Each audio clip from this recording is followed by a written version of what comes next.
বন্ধুরা, আজকে কিন্তু আমি ভগবানের দেখা পেয়ে গেছিলাম। তো কিভাবে ভগবানের দেখা পেয়েছিলাম সেটা জানতে হলে আমার পুরো ভিডিওটা তোমাদের দেখতে হবে। আমার একটা ফোন এসেছিল, তো ভগবান তো আর ফোন করতে পারে না, তাই ভগবান রূপে আমি যাকে সেই আসনে বসিয়েছি সেই আমাকে ফোন করেছিল। তো আমি সকাল সকাল স্নান করে পুজো করব এমন সময় ফোনটা আমার এসেছিল আর আমাকে বলছিল আমি তোমার বাড়ির আশেপাশেই আছি।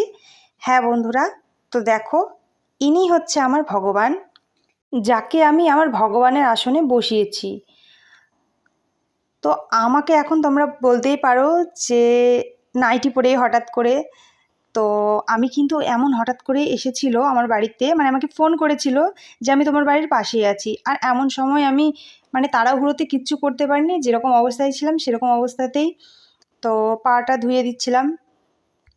তো উনি কিন্তু আমার বাড়িতে প্রথমবার আসছেন, 7-8 বছর পরে ওনার সাথে আমার দেখা। ওনার বাড়ি কিন্তু আমার বাবার বাড়ির কাছেই। তো এতদিন ধরে যে যোগাযোগ না থাকার পরেও ওনার আমার কথা মনে আছে, এতেই আমি অনেক ধন্য হলাম। এমনিতেই ছিল বৈশাখ মাস, আর তার উপরে গুরু বাবা আমাকে নিজে ফোন করে এসেছে, তো সত্যি আমি খুব খুশিও হয়ে গেলাম।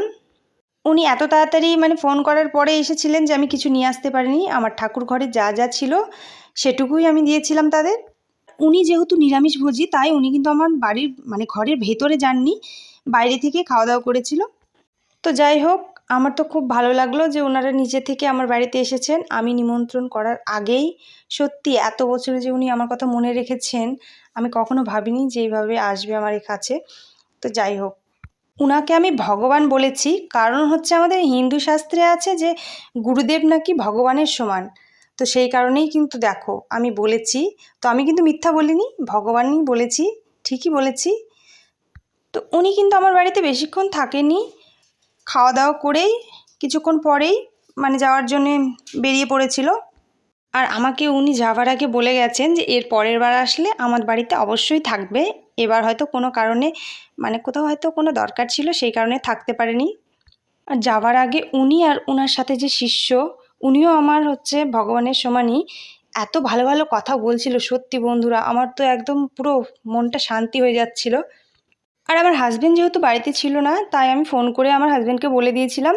তো আমার হাজব্যান্ড বলেছিল যে আমার প্রণাম নিতে বলো আর একটু আমাদের বাড়িতে থাকতে বলো। তো আমি তার হয়ে কিন্তু বলে দিয়েছিলাম, প্রণামও দিয়ে দিয়েছিলাম, কিন্তু তিনি বলেছেন এর পরের বার যখন আসবে তখন অবশ্যই থাকবে। সত্যি বন্ধুরা, এই বৈশাখ মাসে যে উনি আমার বাড়িতে জল গ্রহণ করবেন এটা আমি কখনো ভাবিনি, আর আসবেন, সত্যিই আমি খুব ভাগ্যবান মনে করলাম নিজেকে। তো বন্ধুরা, আজকের ভিডিও এই পর্যন্তই, দেখা হবে নেক্সট কোনো ভিডিওতে। টাটা।